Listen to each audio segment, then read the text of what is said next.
Hoy vamos a estar considerando juntos el Salmo número 77.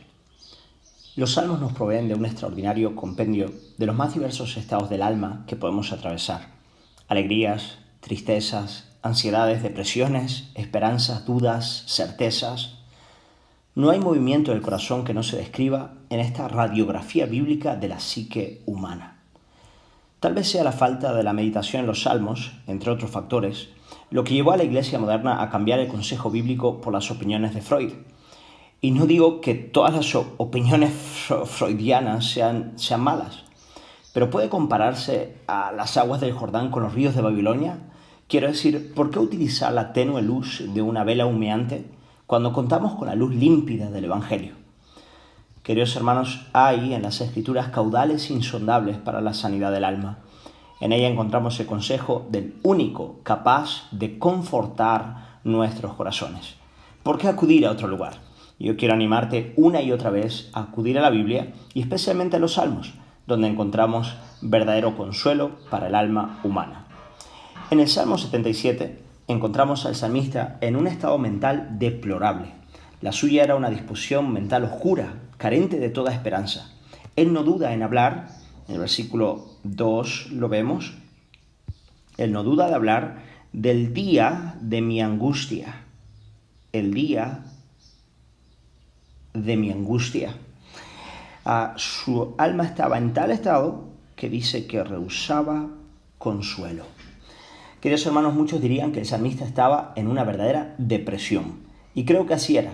Él estaba experimentando lo que hoy en día podríamos llamar, en términos modernos, aunque prefiero la palabra bíblica angustia, pero en términos modernos podríamos decir en una depresión. Hermanos, creo que esto es común. Creo que muchos pueden haber pasado por ahí o estar viviendo tiempos de angustia profundas, por lo tanto hacemos bien en ver qué nos dice el salmista al respecto. En semejante estado, el salmista siguió los pasos que debe seguir todo verdadero hijo de Dios, todo creyente. Lo primero que hizo el salmista fue clamar, fue orar. Así lo vemos en los versículos 1 al 3. Con mi voz clamé a Dios clamé y Él me escuchará. Al Señor busqué en el día de mi angustia. Alzaba Él mis manos de noche sin descanso, mi alma rehusaba consuelo. Me acordaba de Dios y me conmovía, me quejaba y desmayaba mi espíritu. Queridos hermanos, aunque sean muchas las causas que puedan empujar al alma humana a un estado de angustia profunda, todas ellas deberían llevarnos a Dios, pues vivimos delante de Él, vivimos vidas delante del Señor. Por lo tanto, al clamar, nosotros estamos reconociendo que en último análisis vivimos delante de Él. Nuestras angustias y preocupaciones, aunque puedan tener causas secundarias, inclusive causas físicas, además de diversos sufrimientos que podemos experimentar en esta vida, finalmente todas ellas apuntan hacia Dios y deben ser vividas en su presencia. Y aquel que ora, aquel que tiene como primer movimiento de su corazón el orar en medio de la angustia, está reconociendo que Dios está en el asunto, que Dios es el principal protagonista de su vida y que Él tiene todo que ver con lo que él está experimentando. Por lo tanto, querido hermano, en el día de tu angustia, lo primero que aprendemos en este salmo es que debemos orar. Seguimos adelante. Versículos 4 al 9, nos adentramos a las reflexiones internas del salmista en el tiempo de su depresión, en el tiempo de su angustia. Versículo 4, algunos síntomas de lo que estaba experimentando. Él nos dice que tenía insomnio. Por ejemplo, no me dejabas pegar los ojos. Por lo tanto, él no lograba dormir por las noches. Estaba siendo difícil para él dormir por las noches. Además, nos dice que carecía de fuerzas, estaba quebrantado. Quiero decir, habían efectos psicosomáticos, físicos, de la angustia del alma, como cuando uno se siente excesivamente cansado y no es por un esfuerzo físico, sino por un problema del corazón, por una tristeza profunda del corazón. Y finalmente nos dice que él era incapaz de hablar. Esto puede deberse a la carencia de esperanza, a que era tan agudo el sufrimiento que él carecía de toda esperanza y por lo tanto no hablaba, o también a la incapacidad de articular lo que estaba viviendo, tal vez porque ni siquiera él pudiese entender la profundidad de lo que estaba experimentando.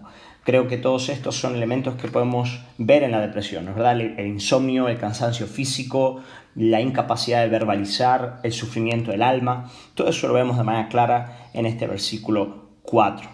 Pero, queridos hermanos, el sufrimiento del salmista se agudizaba, seguimos leyendo, al considerar los tiempos antiguos de solaz con el Señor. Eso es lo que vamos a ver en los versículos que siguen, versículos 5 al 6. Los recuerdos de antaño, cuando la mano de Dios era dulce sobre él, le parecían vinagre en la herida y humo para los ojos. Él dice, consideraba los días desde el principio, los años desde los siglos. Me acordaba de mis cánticos de noche, meditaba en mi corazón y mi espíritu inquiría. Por lo tanto, al recordar aquellos tiempos buenos y plácidos que él tuvo con el Señor, eso promovía aún una mayor angustia al considerar su presente sufrimiento. Pero, queridos hermanos, ¿a qué se debía el sufrimiento del salmista finalmente? Pues nada, el sufrimiento más agudo del salmista ni siquiera se debía a las circunstancias externas que estaba viviendo, sino al hecho de que él estaba interpretando el carácter de Dios y su favor, su bondad para con su vida a partir de esa realidad. En otras palabras, él había dejado de considerar a Dios en su palabra y en sus promesas para medir a Dios a partir del sufrimiento que él estaba experimentando. Y al hacerlo, él había llegado a la conclusión de que el favor divino ya no estaba sobre él, que las promesas de Dios habían cambiado, que el carácter de Dios había cambiado, que su favor ya no estaba sobre su vida. Así leemos en los versículos 7 al 9. Dice, ¿desechará el Señor para siempre? ¿No volverá más a sernos propicio? ¿Ha cesado para siempre su misericordia? ¿Se ha acabado perpetuamente su promesa? ¿Ha olvidado Dios de tener misericordia? ¿Ha encerrado con ira sus piedades? Hermanos, repito, el salmista comenzó a definir el carácter de Dios y su bondad para con su vida a partir de su experiencia inmediata, a partir de esa noche oscura del alma. Y su corazón se preguntaba si esa experiencia sería definitiva, si ella era evidencia irremediable de que el favor de Dios se había apartado de su vida. Y hermanos, es muy peligroso que nosotros intentemos interpretar y conocer a Dios y su modo de proceder a partir de las noches oscuras del alma, a partir de las cuevas del corazón. Hermanos, eso por regla general tiende a llevar al creyente al desespero. Pero bueno, llegamos al versículo 10, donde hay un punto de inflexión en el Salmo, donde las cosas comienzan a cambiar. Versículo 10 es bien importante.